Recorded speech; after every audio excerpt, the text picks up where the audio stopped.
Purple Daily is daily Vikings entertainment. We just want the Vikings to win a Super Bowl before we die. I will ride with this group. Seriously, man. Please. And away we go. We are live on the Purple Daily YouTube channel. No pilot because, ironically, our pilot, Declan, is flying himself to a warm destination. Not flying himself, but like he's on a plane to a warm destination. Yeah, I don't know. Maybe he is. But yeah, he's honeymooning here for the next several days. He will be sending in probably a couple adult beverages in, his hottest Vikings takes, his write that down predictions next week. But that leaves the two of us here for a live Feedback Friday, Judd, on Purple Daily. We'll do a snake draft of the week later on here. Before we turn the show over to audience questions and takes, let's tell the audience about Kwik Trip, if we could. Absolutely, Ken, because guess what? Kwik Trip, and I've been talking about this for quite some time, is your one-stop shopping for everything that you could possibly need. In fact, you know what? I'm going to expand it because Juddy Claus is here to tell you right now the Kwik Trip also wants in on the gift-giving game. Kwik Trip gift cards are now available. Pick up one in-store or online, kwiktrip.com/gift cards. We're talking the Kruba coffee. We're talking fresh groceries, snacks, fuel, more. Give the gift of convenience because that's what this is. It's the gift of convenience through Kwik Trip. So for the holiday season, say, I love you because I don't want you to have to not have convenience in your life. Kwik Trip's going to be there for you. Amen. Amen. All right, let's get into the Feedback Friday comments here. And we're keeping an eye on the YouTube comment section too, so we can pop some of those up on the screen. Yeah, I know people are. Matt Spencer, we want Declan. Who are these bozos? Matthew, sorry, Matty. Matt. You're gonna be disappointed. Yep. Sean says, I thought Declan already had a honeymoon. He had a mini moon, which is a thing. I wasn't familiar with the mini moon, but he had a mini moon. Yeah, and now then this you is the wait now. honeymoon. And then you wait now to do your official one? Yeah, I don't know. It's been so long for me. I don't know. Feels like taking advantage of the system in a good way. Just a mini moon, and then a few months later do the. I'm impressed. I'm impressed too, because you know what? In my career, I would have done. I would have personally, if I was Declan's age now and had just gotten married, I'd probably shoot for like the February. I don't think I could leave right now. Not in the midst of a 10-2. Not in the midst of a Vikings I knew you season. were gonna criticize him. I'm not criticizing him. I'm not criticizing. I'm just saying for me personally, I don't think I could leave. I'm fine. Honey, the beaches of Hawaii await. Sorry, honey. No, Dawn it's knows. week 14 Dawn, in the Dawn. National Football League. Dawn is going to celebrate an early Christmas with family today. No longer even asks me if I can go. You know why? Because we're in the grinder. We're in the midst of 10-2. Exactly right. You got the Falcons coming up. It's not a criticism. I just don't think I could leave. I mean, you're not gone, are you? I am here in the flesh. I mean, you went to Las Vegas for like 2.5 days. Rushed back. Came back for week 13. And you know what I bet the wife said?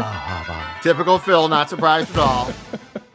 So Sharif Stafford chimes in here and says, writing this after watching the Lions-Packers game last night, I was rooting for the Packers to win to help out the Vikings to chase down the Lions. But I have a take. I don't know if it's a hot take.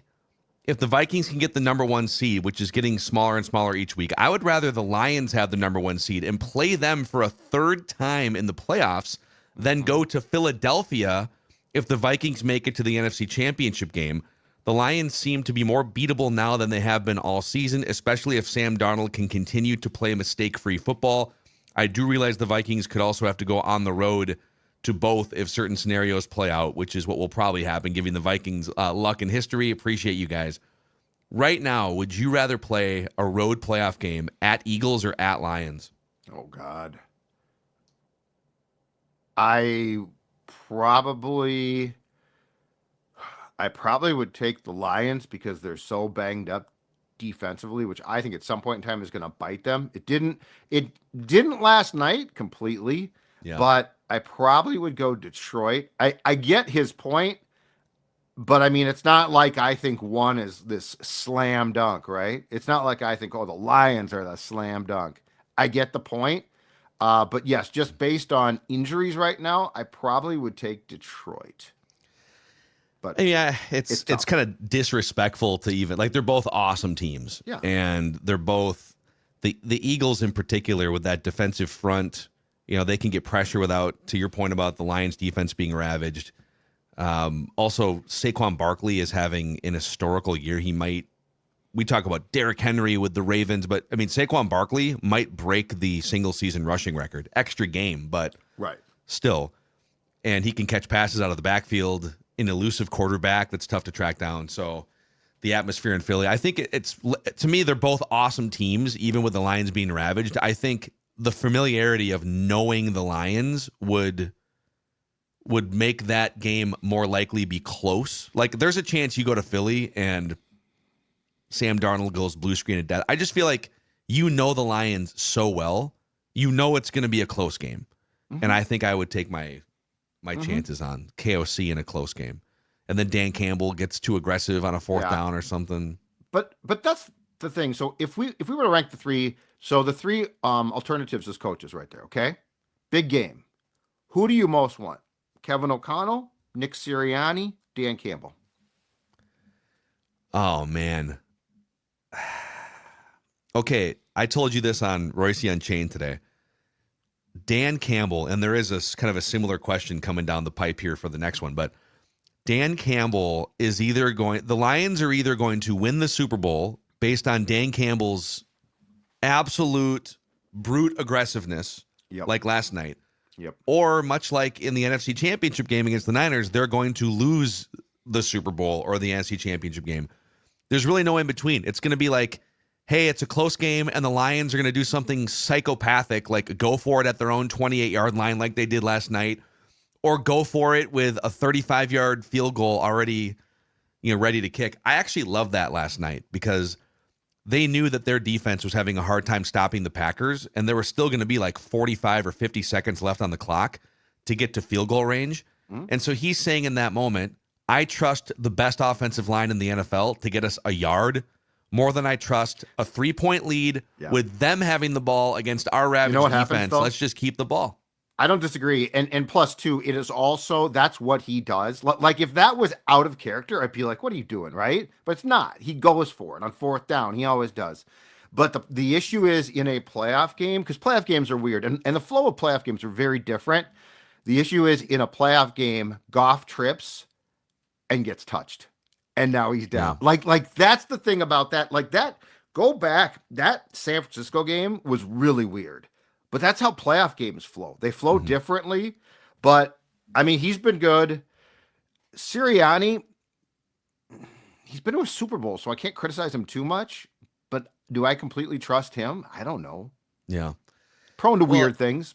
It's crazy, man, because he actually has one of the best winning percentages of any coach in NFL history.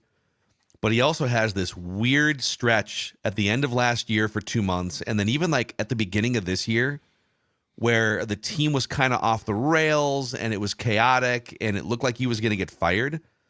But now they're back on track.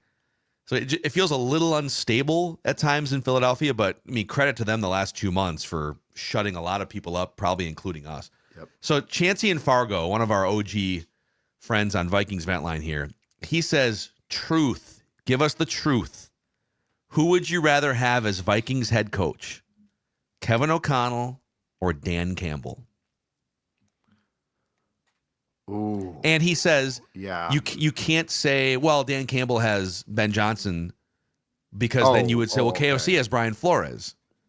Right. So they both have excellent coordinators that complement their style. What? I'm going to go, and I'll explain why, too, because I think it deserves an explanation. I'm going to go O'Connell, and here's why. Watching the Lions from the outside, like last night, great fun. Like, they're a really good team. I mean, hell, they've got 13 guys on defense on IR, and they're still good. But I don't know if week to week I could stand it at times. Like, it's this tightrope act, right? O'Connell is certainly not perfect, but it feels like there's more stability. And I mean, Campbell does a great job. They built a great roster. So there's a lot of things that Dan Campbell that I did not think that he would do right or participate in being right has done right. But if I had to watch that week to week, I'm not saying it wouldn't be fun, but I think in some ways it would be torturous. I mean, so I'll take O'Connell. I think I take Kevin O'Connell as well. And here's my explanation, not being a homer. They're both awesome coaches. It feels like the Lions are maybe a year or two, like a year further along in their building process, maybe 2 years further along, because the Vikings, this is actually kind of a transition year for the Vikings. It's like a reset year in which they're going to win 13 games or something crazy, maybe more. But the Lions started their climb up the mountain 3 seasons ago, and they've built this incredible culture. I think the Vikings are building the same thing. They're both excellent motivators and connectors of people and players in the locker room. They're both players, coaches, while also being like disciplinarians when they need to be. Like, you know who's in charge with both Dan Campbell and Kevin O'Connell, but their players seem to love them. It feels like, and maybe I'm just stereotyping based on how Dan Campbell and his personality come off, it feels like KOC is more of a sustainable long-term personality and thinker, and I just think I worry that the minute things start to go south in Detroit, that it becomes a spiral that Dan Campbell can't fix. Maybe I'm wrong on that. KOC seems like I guess I'll sum it up by saying KOC seems like a 10-year guy, like a decade-long guy. Right. Campbell feels like a 5-year guy. Yeah, if you put Campbell and KOC together and morph them into one, I think in the middle, you somehow get, if this makes sense, Jim Harbaugh. Because, like, they're definitely, like, KOC does not feel like a shelf life guy. Dan Campbell does. Harbaugh is. But Harbaugh's a hell of a coach, too. Like, I think that, 9 out of 10 times, you would take him as well. So to your point about what you said, and I don't disagree with this, in a playoff game or the Super Bowl, it feels like Dan Campbell is going to do something that's going to be spectacular or spectacularly dumb and does not work. I don't feel like KO, it's not that he's going to coach a perfect game. I don't feel that he will do the same thing. And I don't know if I follow a team closely, if I really want that to be like, well, we lost the Super Bowl because that 4th and 1 didn't work, no. Conversely, that 4th and 8 didn't work. Yeah. Yeah. Well, his propensity to go for it deep in his own territory, or in a situation where you could settle for points. Well, dude, they also went for it on a 4th and goal from the 4 when some points might have helped, and they said no. I think they were losing. Weren't they losing? Like, it was 21-17. Yeah, I think you're right. And some coaches, it's 4th and goal from the 4. Let's get that field goal. We'll make it a 1-point game. We'll get another field goal later, which doesn't always work out that way. And he said, no, screw it. Field goal doesn't do anything. It doesn't tie the game. Right. Let's go for it. And they wind up getting it. Let's see here. Frank Marino says the psychology of not being the front runner and chasing Detroit may play in our favor, Vikings. In the decades previously, Minnesota never plays well with a lead in the division. So quite possibly chasing Detroit to the finish line might be the way to go this year. No pressure on us. We weren't supposed to be very good this year anyway. I mean, 98 was the ultimate, and 09, the ultimate examples of like, oh, you're destined to go and finish this thing off, and they wind up pissing down their trousers. So as much fun as it is to go along, well, it's not fun, but as convenient as it might be to go along with the narratives of who the Vikings have been, is this team the same, though? Like the 22 team, you couldn't, as tough as it was to watch Cousins check down on 4th and 8, at the end of the day in 22, there were a lot of things screaming that this is not sustainable. Mm-hmm. That was also KO's first season. It was also a team that was largely recycled from the Zimmer teams. Now, the team had big success in the regular season, but I guess my question is it fair to paint this Vikings team with the same broad brush with which we have painted previous teams? Feels like it's a different group. It feels like it's a different culture, atmosphere. Yeah. So I just don't know. It's very convenient to say the Vikings are going to miss a field goal that's going to screw them. I don't know that's necessarily altogether true at this point. When was the last time though that the Vikings, I guess you could say 2017. But how many times have the Vikings had a defense that at any point could just wreck a game? I mean, 98, you were just, it was offense, 17. hold on for dear life. Yeah, 09, they had a good run 18 defense. to a certain point. 18. I mean, They did. It was a that top comes 5 down defense. to one thing, baby. Yeah. Well, speaking of that, Lane Beauvais chimes in and says, do you think the Vikings defense has a bigger advantage in knowing Cousins' habits, or does Cousins have a bigger advantage this weekend knowing the defense's habits? Starch Bean had a good piece on this morning about that. I think it's a wash. I think it's largely a wash. One, Brian Flores is not going to show Kirk the same exact things. Like it's a cat and mouse game, right? And second of all, two, the Falcons offense operates differently. It has different skill sets. Kirk's like way more in pistol set, which I'm amazed by because I didn't think he liked the pistol set. But I think it's sort of a wash. I think everybody knows something, but the problem in football is as soon as you say, we got this down, you get screwed because somebody adjusts. Yeah. So I think it's very close. Yeah, I would say, I think we have a couple more questions kind of along these lines later, but we can get into some of the Cousins discussion here. Just so a couple people in the comments I saw, you guys are looking ahead past the Falcons. No, the Lions played last night. It was topical. Yeah, no. This is a huge game this weekend. I mean, right now the Falcons are the 4 seed just because of divisions in the NFC playoffs. And it is a Falcons team, even though Cousins has played terribly the last month. That offense was humming for a while there in Kirktober, I guess. Look at the parts. Bijan, Pitts, couple they of got 2 good running backs. Yeah. Yeah. So I think what my biggest concern here is the 2 games the Vikings have lost.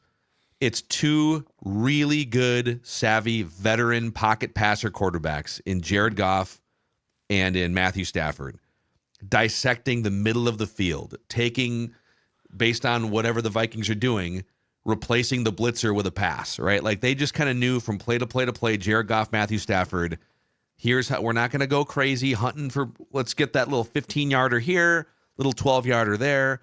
Now, Blake Cashman was out for those 2 games. That's a huge difference. Although Ivan Pace is out, Stephon Gilmore is out. But when you have a really savvy veteran pocket passer quarterback that knows where the weakness is, in that case it was Blake Cashman. In this case, it's maybe Fabian Moreau is out there. Kirk is experienced enough and accurate enough to find the weakness and dissect it. So I know it's easy to sit here and disrespect him. And, I was having fun early in the week with my I Work Tuesday shirt. But, that dude is a professional quarterback with pride who's played like garbage the last few weeks. He does not want to get embarrassed on Sunday at US Bank Stadium. So it is going to be – now, if they can fluster him early, none of that might matter. And by the way, the lack of zip on his passes, he might just be cooked from an age and injury perspective. Yeah. But don't underestimate his veteran ability to dissect what's happening at the line and to pick apart whatever the Vikings' weakness is going to be. And here, there were times where he definitely had bad games, and we said, oh, boy, trouble here. And what happens? He is a monster bounce back guy, too. He loves I think one of his greatest delights is, well, now they don't think I can do it. So now I'm going to show them I can, which sort of drives me crazy because it's like, well, dude, why don't you come out with that every week? Just do it more often. And right? it feels like with O'Connell, he did. It feels like with O'Connell, he did that. But yes, I would definitely, with Gilmore almost certain not to play, there are some things. The thing that scares me is this. So Cashman, I don't think they win the game against the Cardinals last week if Cashman doesn't play. Collar did a great breakdown, but Cashman was and he always is all over the field. What concerns me about this game, though, is Bijan Robinson's skill set fits perfectly into what Ivan Pace does well. And Ivan Pace ain't there. Yeah. That worries me. Guys like it. It's funny because, just a quick aside, the running back thing, Phil, is driving me crazy. And here's why. So the running game is back now. It's being used more. It should be used more. But I feel like now there's this whole thing of, you see, the running back position, it wasn't dead. You all said it was. Correct me if you think I'm wrong. I never recall in our discussions that we ever said the position was dead. All we said is you don't overpay guys with long-term contracts there because they're going to break down. But you gotta be careful just like allocating big like money. Bijan, Jamar Gibbs, right? Like these guys that skill set has never been like, well, I wouldn't, who cares about that? Mm-hmm. It's always been. So I feel like the narrative has shifted to, well, you see, you guys all said the running game was dead. We never said it was dead. We just said, and I still stand by this, you don't pay a guy what you pay Justin Jefferson because you ain't going to get that long of a career. I think, too, it's about roster building. If you are the Eagles and you are the Ravens and you have a really good structure, offensive line is there, you got some other weapons, your defensive front in terms of the Eagles, and then you can afford, based on the rest of your house, we can afford a couple luxuries here. We can afford some better landscaping or upgrade the kitchen or whatever. Like, then you plop that thing in. But if you're sort of building around a running back while you're trying to figure out your offensive line and your defense and stuff, and the Vikings have made that mistake over the years where let's give aging Adrian Peterson a boatload of money. I think Dalvin, like that contract actually wasn't terrible with Dalvin. He was mostly healthy during it until the very end. Okay. Nicholas Fosland chimes in about earlier this week. We had a discussion. I think it was part of the hottest Vikings takes on Monday. Yeah, it was my hottest take that the Vikings are the best quarterback rehabilitation franchise in the history of the NFL. That in the last 30 years, if your quarterback is broken, is deemed a bust, over the hill, whatever it may be, Jim McMahon, Randall Cunningham, Jeff George, Gus Frerotte, Brett Favre, all these guys, Sam Darnold, bring them into Camp Minnesota Vikings, and they will rehab your career. So Nicholas Fosland says, since the 1970 merger, he did the research on this, the Minnesota Vikings have the most playoff seasons led by newly acquired, not drafted, veteran quarterbacks. So limited to the quarterback's first 3 campaigns with a club per stint. So they have 13 seasons of a playoff year with like a newly acquired veteran quarterback.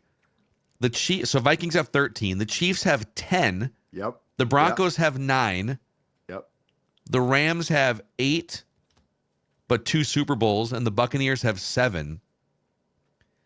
So now he's counting, like with the Broncos, he's counting Craig Morton 3 years in a row playoffs back in the 70s. Yeah, who they got from Dallas. Jake Plummer 3 years in a row, and then Peyton Manning 3 years in a row. So it's only 3 quarterbacks, but it's 9 playoff years. The Vikings list is Gary Quasi. Quasi. Quasi, okay. Yeah, Gary Quasi. And Norm Snead in 71 too. Yeah. He's counting Fran Tarkenton's second stint, which I don't know. I mean, well, and then he was here through 78. Yep. Jim McMahon, Warren Moon, 2 playoff runs. The 90s are great. Randall Cunningham, Jeff George, then Gus Frerotte, Brett Favre, Case Keenum, Kirk Cousins. Yeah, you're right. Which is funny too, though, because what that list says, and we talked about this way back when on the old radio show, if you recall, was that there was a time pre-Mahomes where the Chiefs were the AFC Vikings. So here's the Chiefs list. It starts in 1990. Steve DeBerg. Oh, yeah. 49ers in the early part of the 70s, right? Wasn't he? Yep. Dave Craig. Oh, from Seattle, yeah. Joe Montana. Mm-hmm. Steve Bono. Elvis Gerbach, Rich Gannon. Yep. Trent Green, Matt Castle, Alex Smith. Yeah. It's like the Vikings and Chiefs were like a meme. The Spider-Man meme. Hey. Yeah. And then the Chiefs found their 15-year franchise guy and have a dynasty now, which we'll see. Steve Bono. Yeah, former Viking, former 49er. Yeah. So he was it was with the 49ers, wasn't it? Joe Montana, Steve Young, and then Steve Bono was the third guy for a couple years? Yeah, I don't think he was going to play too much. Man, that's great research, by the way. We have a great team of listener checks in the mail. researchers. Thank Joe, you. why don't you tell the audience about Livia here? Just because it's the holidays doesn't mean that you have to, go crazy and balloon. You can be responsible. Exactly, and we're done with Thanksgiving. Christmas is next. It's a cold month, so you're on the couch, and right now you're saying it's inevitable. I'm going to gain weight. What can I do? And I'm going to tell you that's not inevitable. Livia Weight Control Centers is there for you. Join the reward-winning nutrition program today and receive 50% off. That's right, 50% off. They also have GLP-1 weight loss meds available as well. How about this? Imagine losing 10 pounds in your first 2 weeks. In other words, ladies and gentlemen, imagine losing 10 pounds by Christmas. So instead of being on the couch, gaining weight, and saying, oh boy, woe is me, you're going to lose weight. You're going to feel great. And then when January 1 hits, you are going to take off and lose more weight. It's this simple. 855-GO-LIVEA, Livia.com, LIVEA.com. The whole thing can be done virtually. So if you are watching this, I don't know, in Florida, New York, California, Livia can help you too. The program is simple, full of support, no guilt, Livia.com. Also, a shout out to Nicolay Law, the exclusive personal injury law firm of Purple Daily here. Russell Nicolay, you see him on the YouTube channel just roaming through US Bank Stadium. So the team at Nicolay Law is here to help you get the compensation you deserve after an accident. So if something unexpected happens, your life gets turned upside down, that's where Minnesota's local award-winning injury lawyers come in to help you. NicolayLaw.com, or give them a call at 1-855-NICOLAY. Also, your boy here found a new dentist a few months back, Park Dental, with several locations all across the Twin Cities and Western Wisconsin, just minutes from pretty much anywhere you would live in the metro area. You can find a Park Dental. So, yeah, I had a great dentist for 10 years, and then he retired. Or he told me he was retired. Sure he did. Yeah, I'm sure he retired. He's like, probably, working blissfully, and now I'm gone. But, so I needed a new dentist, and Park Dental was recommended by a bunch of different friends and coworkers. Over 50 years of caring for and cleaning teeth in Minnesota and Western Wisconsin. ParkDental.com to schedule your checkup. ParkDental.com. Let's keep the feedback going here. Let's go to Edward Joseph. I know Purple Daily wants no part of Sam Darnold in 2025. Mad respect for your guys' insights, but here are 5 points on what Sam Darnold brings compared to J.J. McCarthy, and why, if Sam keeps developing, we should keep him. I'm just going to roll through these, and you can respond. Yeah. Number 1, Sam is bigger and more physical. He can escape sacks that JJ physically can't. Sam has a bigger arm. He leads the league in downfield explosive plays. JJ has an arm but needs a perfect base to make some of the same throws. Sam is proving he can work in KOC's system and make up for shaky line play. JJ is a complete unknown and was the 5th quarterback taken in his class. The Vikings also wanted Drake May, so he may not have even been their top choice. Number 4, our championship window is open now, not in 2025 or 2026 when the rookie might be ready in 2 years. Number 5, if Darnold keeps improving, he could be a Josh Allen type. JJ's ceiling seems more like a Brock Purdy type. I don't know if I agree with that. And 6, we lead the league in dead money this year and are still a top 5 team. Going forward, we can afford a Baker Mayfield level of quarterback contract. You guys were spot on about Kirk, but this may be a different situation. All right. So what's the price point? Let's say now, it's 40. Let's call it 40. And now am I trading McCarthy? Am I putting him as a backup through?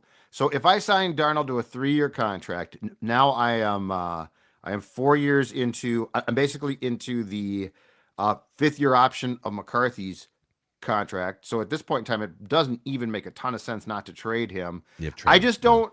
I don't get it. I feel like we're back at the same place. I feel like O'Connell is showing you again and again, hey, I can develop QBs. I have a plan. And a bunch of people are like, no, you don't. Your plan. I don't know about your plan. When are we going to have some faith? Like we went through this with Kirk. There was there were Cousins Crusaders or non-Crusaders who were very afraid if Kirk left, what did this mean?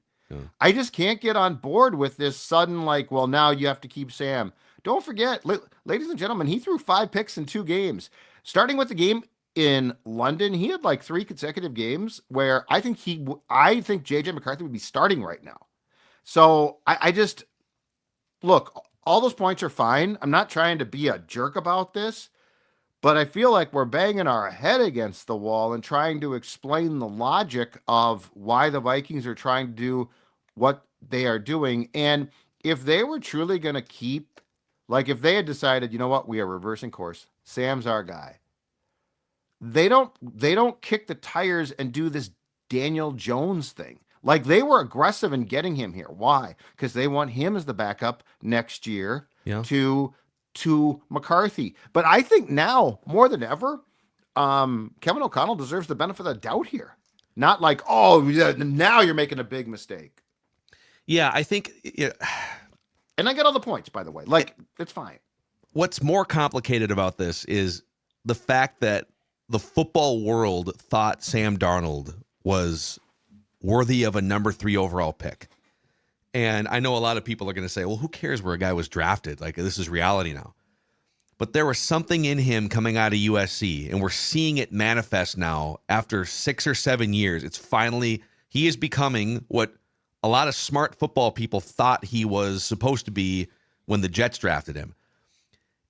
And the question is, okay, is he reaching a point now where he's going to ascend to be like a top 5 or top 6 quarterback given even another year in the system? Like it is, because if he fulfills his original projection, he's supposed to be one of the 5 or 6 best quarterbacks in the NFL by the time he reaches age 27, 28, 29. In which case, like if you could guarantee me right now, Sam Darnold is going to be a top 5 or 6 quarterback in the league through his prime for the next 6 years, I would 100% pay him $40 million a year.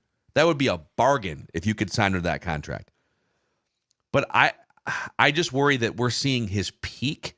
I don't know that he's a dynamic leader, which I think matters at quarterback. I think everywhere he goes after this, unless he lands with like Sean McVay in Los Angeles, I feel like we're watching the peak of Sam Darnold right now. And he's going to settle in to be like a little bit of he'll be a starting quarterback, but he'll be like a little bit of a lesser version when he doesn't have Kevin O'Connell, Justin Jefferson, etc. And if that's the case, I'd rather just pay a lot less for KOC to elevate the next guy. Correct. And keep building out my roster. Absolutely. And look, Darnold is, I think he got drafted 3rd, and I think that he is showing it now with the correct coaching. The man has a lot of physical talent. Do I think, just to somewhat recklessly speculate, do I think that Sam Darnold is the same quarterback mentally as McCarthy? No, I don't. Do I think that it's my opinion that Kevin O'Connell, and we talked about this on Purple Access with Chip Scoggins yesterday and somewhat disagreed, but it's my opinion that Kevin O'Connell is elevating Darnold mentally, which McVay might do too. But This comes back to why I keep saying Sam Darnold has to be very careful. Like if he goes to a team that is desperate and he does not get the proper coaching, I would not be surprised, and O'Connell will never admit this, and I don't blame him. And in retrospect, I'm surprised it got out about McVay and Jared Goff way back when. I think part of the reason why you've seen an inordinate amount of delay of game penalties, I think O'Connell is telling Darnold until the helmet communication system goes off what he sees and what to do. Mm-hmm. And that's the thing is, I think McCarthy is a better fit for what, from a mental standpoint, Kevin O'Connell wants. I think Kevin O'Connell wants a person to work in tandem with. I think Darnold is a physically gifted guy who's have to be told exactly what to do. And last point is, that's why when it breaks down, you get bad passes.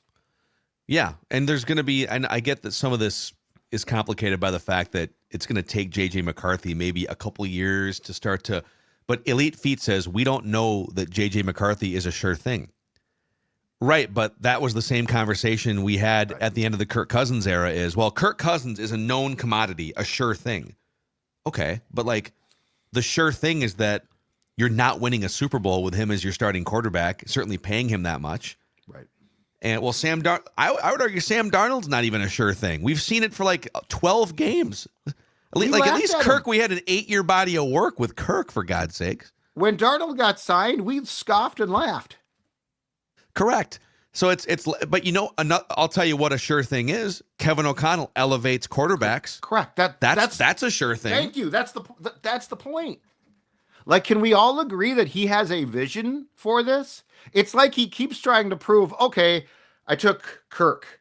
Yeah, but that's Kirk. He's pretty good. All right. Now I'm going to work with Darnold. Oh, he's terrible. What are you doing? Okay, now he's good. Can't get rid of him. Yeah. JJ McCarthy is a top 10 pick. JJ McCarthy was drafted by an organization that has a quarterback, a guru who knows what he's looking at.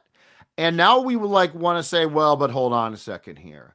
It's like we want to credit the quarterbacks more than the coach who's developing the quarterbacks when the whole game was basically rigged to hire a coach that could develop the quarterbacks. Yeah. Stephen Bonas says, could you guys do an episode on what exactly the expectations would be next season if J.J. McCarthy is the starting quarterback in 2025? The more wins Sam Darnold keeps adding to this year's total and potential playoff wins, it leads to high expectations from fans and ownership who are not going to want to see a regression next year.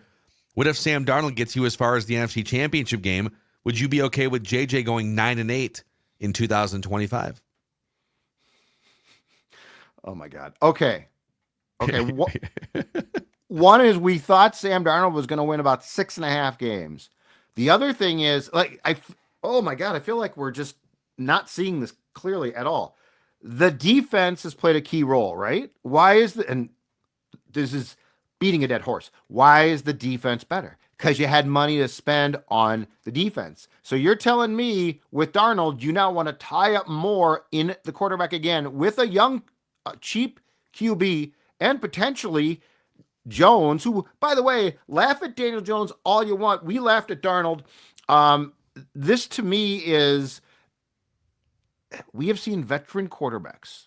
Your list has some of them who came back, who had a good year and came back, and the next year wasn't the same. Mm-hmm. So if you think that Sam Darnold is now a sure thing, look through the history of the National Football League. No sure thing. Yeah. I mean, also maybe there's not linear progression into next year. But if you think J.J. McCarthy gives you a 4 to 5 year window before he makes, his first big contract to be Super Bowl competitive, I'm fine. I'm actually fine if, let's say they go to the NFC Championship game with Sam Darnold. To me, that does not make a prerequisite that you have to sign him to a contract. If you enter the J.J. McCarthy era and maybe there's a 1 year plateau, I'm actually okay with that. When we talk about winning a Super Bowl on this show before we die, sometimes there's context to be this year. There was supposed to be some context.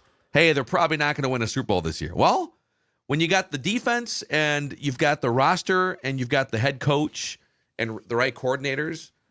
But to your point, if Kevin O'Connell and this roster are doing this with Sam Darnold, what if J.J. McCarthy is better? What if J.J. McCarthy is a better leader? What if he's, you saw some flashes in training camp. He was flat out outperforming Sam Darnold in some of the training camp practices. So, I'm not going to. Michael Dawkins, why is Randy Moss, by the way, who prayers out, man. He's going through something health-wise. Yeah. But why is he in the Ring of Honor and not Adrian Peterson? They both did stuff that was wrong off the field, but only one gets recognition. Adrian Peterson carried the Vikings for years. It's just not right that Randy Moss is in. I mean, Peterson's going to get in. Yeah, he'll be in. Yeah. In a couple years. I think he still wants to play. Well. I mean, he won't, but he still wants to. Yeah, no. He will get in. Yeah, he is a shoe-in at the proper time. There is no way he is being frozen out of that thing. Yeah. Okay, Lawyer Wyatt from Texas chimes in here, and he has a take on some Write That Down controversy from this week. Okay. So I had told you guys, my prediction was that Matt Eberflus would get fired the week after a Vikings game. And because the Lions played the Bears on Thursday, Thanksgiving, Eberflus got fired on Black Friday, right? And we had kind of said, well, it's an NFL week. The new week starts on Thursday. Thursday, Well, right. lawyer Wyatt chimes in with his legal expertise and says there's no legal reason why your Eberflus gets fired the week after a Vikings game prediction is wrong. In the law, we are very specific about things like calendar days as opposed to business days. A year does not equal 365 days because on a leap year, it is 366 days. So if you said a year, it's the same day on the following calendar year. If you said 365, we would count 365 days literally. So words matter, and what was said is what was said. By the way it was worded, you are correct. Don't listen to Judd's spirit of the prediction malarkey. Yeah, you knew where your heart was. Had you poorly worded a prediction, you would have lost, and that has happened before in Write That Down history. If you're not going to bail people out when they word things poorly, you shouldn't shaft them when they accidentally word things in a beneficial manner. In my opinion, the decision to not award you a completion should be overruled. I said the Bears would fire Matt Eberflus the week after a Vikings game. Yep. And so they did fire him the week after the Vikings game. But I personally, so here's the problem. Because I love sports so much, I live by the National Football League calendar. The calendar of the National Football League said on Thursday, we start Thursday. You got to understand Thursday is Monday. Like you might acknowledge Sunday and Monday as the start of a week. I personally start on Thursdays. Oh, I don't know. Look at the comments here. This is a Democratic show. Brandon says Mackey gets the point. Sean says he 100% agrees with the lawyer. Yeah, you suck ups to the lawyer. Oh, man. Motown 20, Oh, Mackey boy. was Okay, right. okay. Yeah, take the point. That's fine. That's fine. No. You know where your heart was. Oh, look at Tony. Mackey is stinking up the Write That Down so bad this year. Just give him that's a pity point. Oh, my God. That's it. Yep. Oh, boy. Okay. We're getting Michael agrees inundated. with There's one. I mean, look at that. You know what? It's pretty Yesterday, my week overwhelming. started last night with a glorious. By the way, that's one of the great Thursday night games in forever. What a great Thursday night game. I mean, the audience and the lawyers have spoken. Well, then take the point. I think I'm going to go take that point in the database right now. Take the point. Just text Dex that you just Okay. took the point. If lawyer Chase chimes in and has like a vehemently, like if he disagrees, If you want to live vehemently- by your own calendar, that's fine. But when you live by the Goodell calendar, your life is better. Let me see here. So the Viking, when did I predict that? There we go. Matt Eberflus will be fired the week after a Vikings game. I'm just going into the database you got a lot here. of support here. It appears you have a lot of support. Although some votes are now saying that you shouldn't, but I'm fine with it. It would also be a touchdown because of the specificity There's of one the that says, prediction too. Judd stands your ground. Yeah, Dennis has been drinking. Yeah, can we He can't agree even that it's spell not it a touchdown? Oh, okay, I'll give you the point. It would be a touchdown though. It's very specific. I picked a specific. Yeah, but it you would be meant like it was going to be after the 25%. game. You meant it was going to be after the Vikings game, and it was after the Lions game, but it just happened in the week.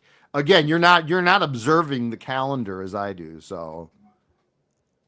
All right. Well, we'll take it. We'll take it to next week, and we can hash it out even more here. Yeah, have Chase. A couple more before we get to our snake draft of the week. Alex Pachetti says, "Hey boys, happy Friday. Wanted to throw this out in light of your discussion yesterday about playoff seeding. Does anyone else think it's totally ridiculous that the NFL did away with the 2-seed bye?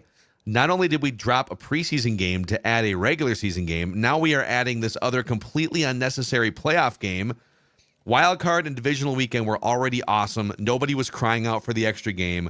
I don't see the 7th seed in each. I don't need to see the 7th seed play another game. Not wrong. Oftentimes these are below 500 teams. Yada yada.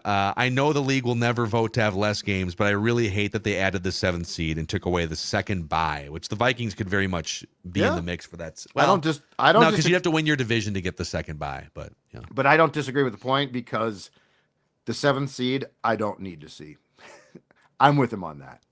I don't know why you guys are like not wanting more football on Super Wild Card Weekend. Well, it does want give all you the more football. games, which is nice. But my God, the 7th seed is like, oh my God, I got to watch this game. The problem is once the playoffs start, it's individualized games. So it's like the 7th seed, I actually have to watch them.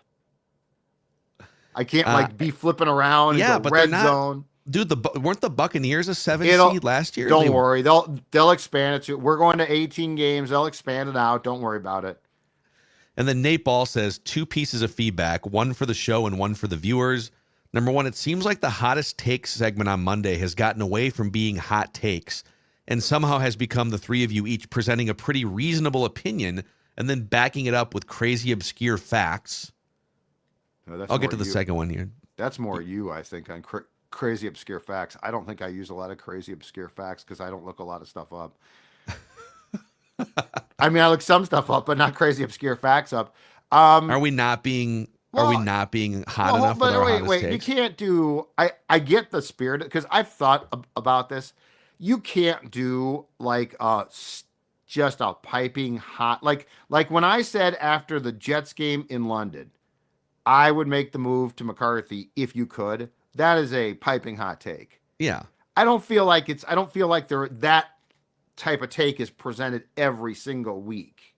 So like I still think that they're hot takes, but like I'm not going to say the Vikings lost this past week, so Kevin O'Connell should be on the hot seat.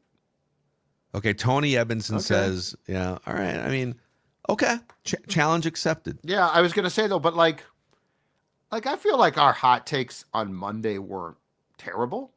Maybe they're a little too lukewarm is what the audience is saying.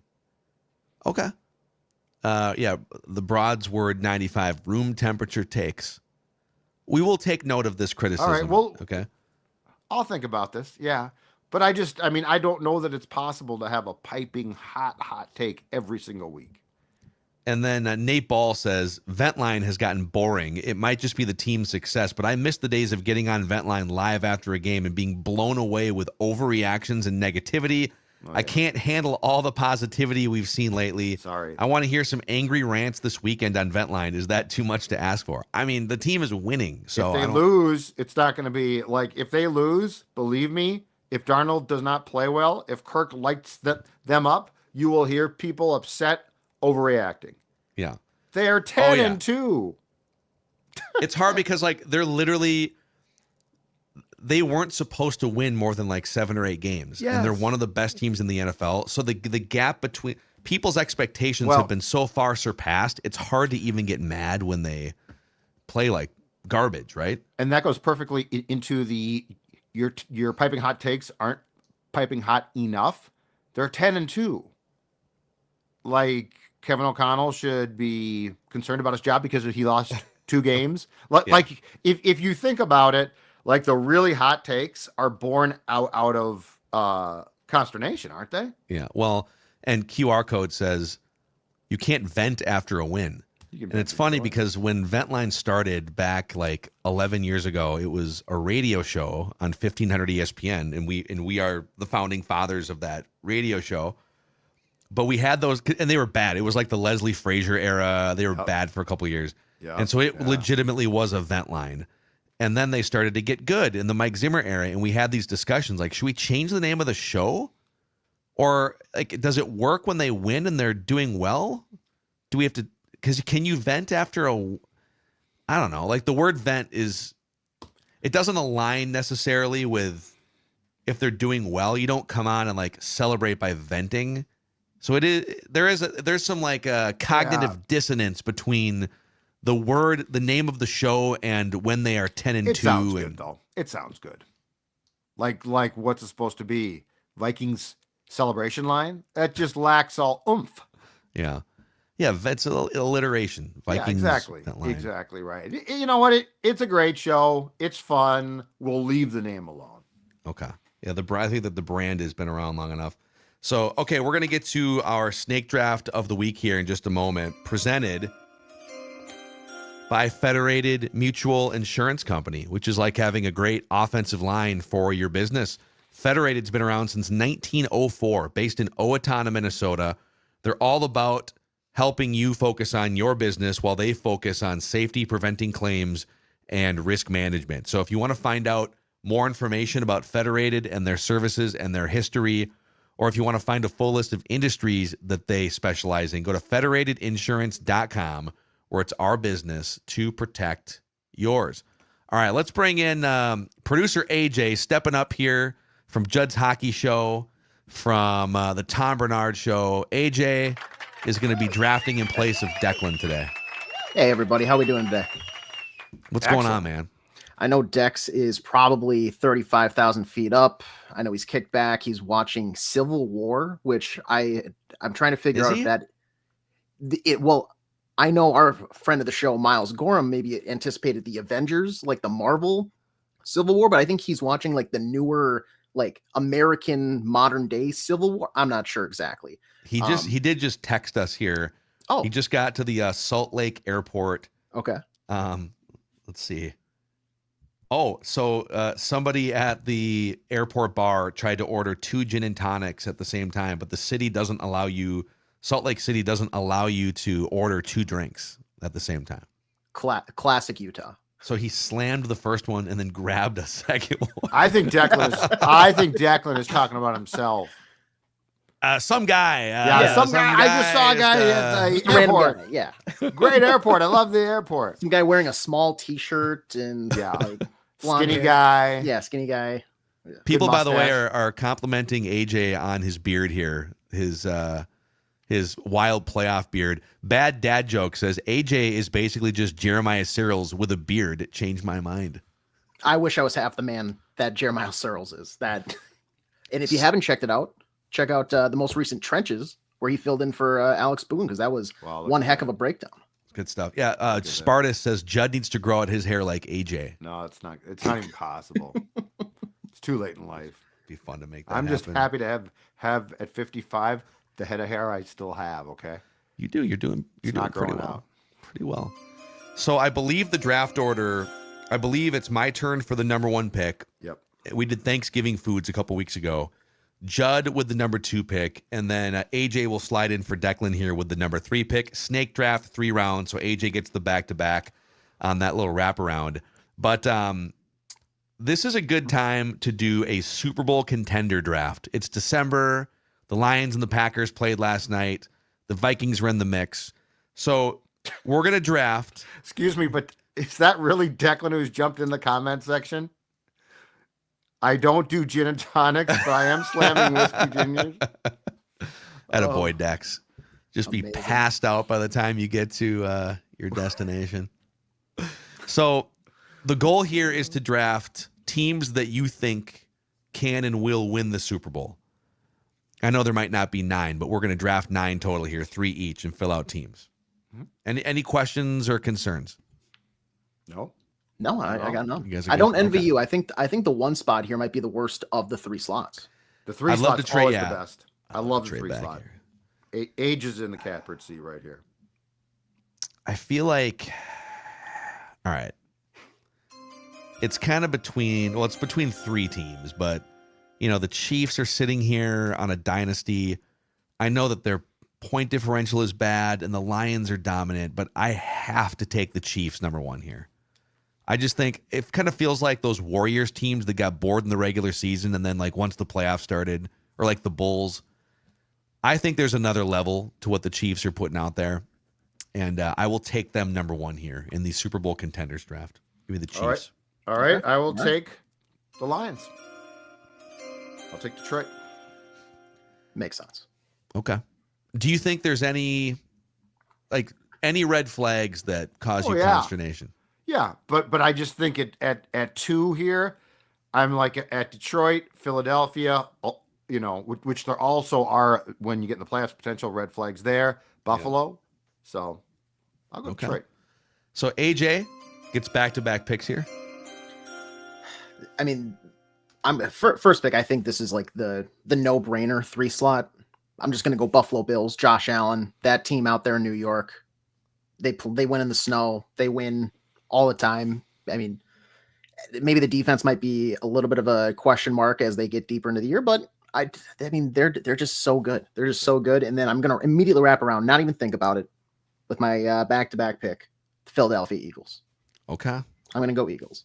Jalen Hurts, that team, they got right now the best running back in football. They've got 2 really good wide receivers. That defense, I mean, I think is pretty solid. The only thing I think probably holding them back, and maybe same thing for Judd's pick with the Lions, their coach at times might step on their own feet. So we'll have to see. So wow, you got Bills, Eagles. You could make a case for the Bills to be number one. They beat the Chiefs. They've been dominant. It kind of feels like this is the best version of the Bills that we've seen. And then the Eagles are steamrolling everyone for the last 2 months. To go in some of these games that they're winning, like win against the Ravens, it's ridiculous. Mm-hmm. All right, that brings us back to Judd here. Oh boy. Okay, now this is interesting. this gets a little dicey. This gets a little wobbly. I feel like the first take favorites are all gone. What am I to do? What team that's being slept on and ignored am I to take? Well, I'm going to do it. I'm going to pull the trigger. Come on down, Minnesota Vikings. I knew you were going to do this. You're going to do this just to get the win. This is very strategic. Come on down, Minnesota Vikings. It's fair. You do have them like fifth in your power rankings too. So they are being slept on nationally, just almost completely. Yeah, it's kind of wild actually. I mean, last night I saw a bunch of national talking heads. Boy, the Packers. Yes. To hang tight like that with the Lions, they can gritty loss. Yeah. Like the Vikings just did the same thing. Yes. A month and a half ago, right? Prime showed the conference playoff picture, and Al and Herb Street are talking about, there's Detroit and there's Green Bay because those were the two teams playing, and they barely mentioned the Vikings. Al finally said, "Yeah, there's the Vikings at 10-2." It is a remark. I mean, if I'm O'Connell, I love this because he's clearly now referencing narratives, and I don't care what people say about us because he knows his players know, right? But there is just a remarkable amount of like non-buy-in, which in 22 made way more sense than now. Yeah, I agree. So I get the back-to-back picks here, ending the second round and starting the third round. And it's tough because do you want to stay true to what you think, or do you want to completely sabotage your chances if you're me to win this snake draft? Go Packers. I'm going to completely sabotage my chances I'm going to go Steelers with my second pick. Okay. And then I will go Packers with my third and final. I do think the Vikings are better than the Packers, as are the Lions. The Packers also are formidable. They have a really good run game. They've been hanging tough with really good teams. They mounted a comeback against the Vikings in the second half. So I'll give some respect there. But the Steelers are really interesting because they've kind of unlocked the old Russell Wilson. Yep. Hey, dude, just throw the ball down the field in chunks. Let our defense do our thing, and then you go find George Pickens and Pat Freiermuth as far down the field as you can. And it's the way that they were really good at times with Ben Roethlisberger. Play defense and then let Big Ben just stand around and throw the ball down the field. So 9-3 Pittsburgh Steelers, and then the Green Bay Packers. We're back to Judd for your final pick. All right, I'm going to pass over the fourth and fifth current seeds in the American Football Conference, which are the Texans and the Chargers. I'm going to grab a team that right now is seeded sixth, but I love how they play this when we get deep into the season, especially the playoffs, and I'm going to take John Harbaugh and the Baltimore Ravens. Yeah. Okay. Yeah, they've got that running game, the read Feels like option, they're always they got around. weapons. Their defense is a little... Yeah, but it feels like they have a little bit of a template of how to play in the playoffs. So I think I trust them more than the Texans or the Chargers. Okay, the Chargers. And with that, AJ, Mr. Irrelevant, with the final pick. When I was making my big board, I had one team that kind of like crept on there, and I figured, maybe we'll go off the board and surprise some teams. I'm going to stay out of Tampa Bay. As much as I think I would love to maybe back Baker, they have that great dual-headed monster in the running back room with Rashad White, Bucky Irving. Mike Evans is now back and presumably going to be healthy. Yeah, they'd play a home playoff game too if they won that division. Exactly, but Bucky Irving, yeah. I think I'm gonna go the other Harbaugh brother. I'm gonna go with the Chargers. I'm gonna go with the Chargers. Justin Herbert. He continues to impress in the culture around that team. I know they're missing J.K. Dobbins right now, but if they get him back in time, I think he'd be back. Like first option is week 17, coast right into that playoff position with a healthy running back room. Chargers might make a little surprise run. You never know. The Chargers, man. Yeah. All Jim Harbaugh does is instantly turn around football programs throughout the last 15 years.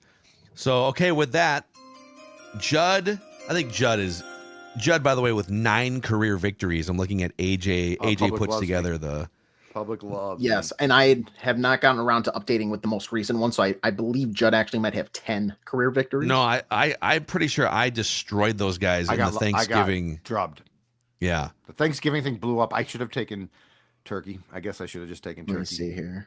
Well, that was the Declan Coleslaw draft, right? Yeah. Oh my God, yeah, I forgot about that. Declan got obliterated. I got beat pretty badly. Yeah, all time with that victory, I have 6. Judd has 9. Declan was 6. AJ is 2 for 3, and then Ross has 1 as well. Highest percentage going into 2 weeks ago, Judd with a 62% win percentage on the most hated opposing franchises. I think the Thanksgiving results you smashed taken that. Yeah, you smashed it. 78% of the vote. Turkey, got you. But Dex, I mean, the coleslaw draft is one of great. Like that is one of the worst. That is Jamarcus Russell. I'm trying to think of like just the biggest bust. Tony Mandrich. Yeah, it's definitely up there. I mean, but unlike those general managers that probably pounded the table for years and years and blamed everyone, Declan came out the next day after drafting Jamarcus Russell and was like, you know what? That was a colossal mistake. After reading more about Jamarcus Russell, as it turns out, he's terrible. Yeah. And it was a regrettable pick. Didn't save his job, though. Didn't save his job. Off the show. So Judd winds up with the Lions, the Vikings, and the Ravens, which is going to secure you the victory. I wind up with the Chiefs, the Steelers, and the Packers.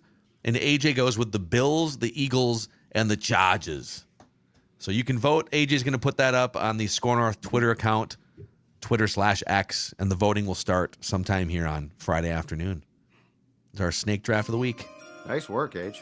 Hey, thanks. You know, and looking good too. Oh, always. I just hope that before he boards the next plane, Declan can or notice another guy try to double order a vodka tonic. Some guy was trying to give me a coleslaw tonic. Extra points for any listener or viewer that can Photoshop AJ's hair, backwards hat, and beard onto Judd's face sometime over the weekend here and send it out to us on social. It's a challenge to the audience. I like it. All right, for the Sports Dad, for AJ filling in, I am Phil. We'll see you for Purple Picks tomorrow, and then Vikings Vent Line right after Kirk Week finishes up. Vikings, Falcons, the return of old Kirky boy, the secondary slayer, the dagger doctor himself. Bye. Mr. Fourth Quarter comeback. Okay, bye. We just want the Vikings to win a Super Bowl before we die. That's true.